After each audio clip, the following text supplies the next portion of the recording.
আসসালামু আলাইকুম সম্মানিত ভিউয়ার্স, আজকের দাদার দিকে একটু লক্ষ্য করুন। এখানে বৃত্ত আর ত্রিভুজে যোগ করলে ৮ হয়, আবার সেই বৃত্ত থেকে ওই একই ত্রিভুজ বিয়োগ দিলে ৪ হয়।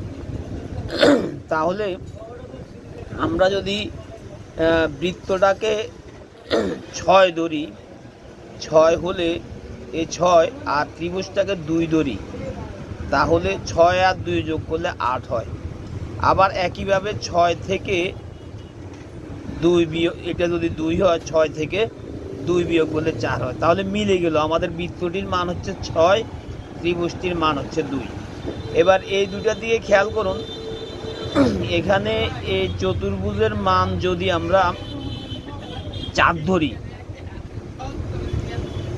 তাহলে আর স্টারের মান যদি ৮ ধরি, তাহলে ৮ আর ৪ যোগ করলে কিন্তু ১২ হয়। ঠিক একইভাবে ৮ থেকে ৪ বিয়োগ গেলে, ৮ থেকে ৪ বিয়োগ গেলে কত হয়?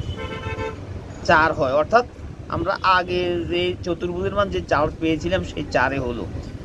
তাহলে ৮ থেকে ৪ বিয়োগ করলে ৪, ৪ আর ৮ যোগ করলে ১২। তাহলে আমরা সবগুলোর মান পেয়ে গেলাম। আমরা বৃত্তের মান পেলাম ৬, ত্রিভুজের মান পেলাম ২, স্টারের মান পেলাম ৮, চতুর্ভুজের মান পেলাম ৪। তাহলে আমরা এবার মানগুলো এখানে বসাই দিলে ২ যোগ বৃত্তর মান পেলাম ৬, বিয়োগ স্টারের মান পেলাম ৮, আর যোগ চতুর্ভুজের মান পেলাম ৪। তাহলে কত হয়? এটা আপনার যোগ বিয়োগ করলে কত হবে? ৬ আর ২ ৮, ৮ থেকে ৮ গেলে ০, আর থাকবে ৪, তাহলে হবে ৪। তাহলে আজকের ধাঁধার উত্তর কিন্তু ৪। ও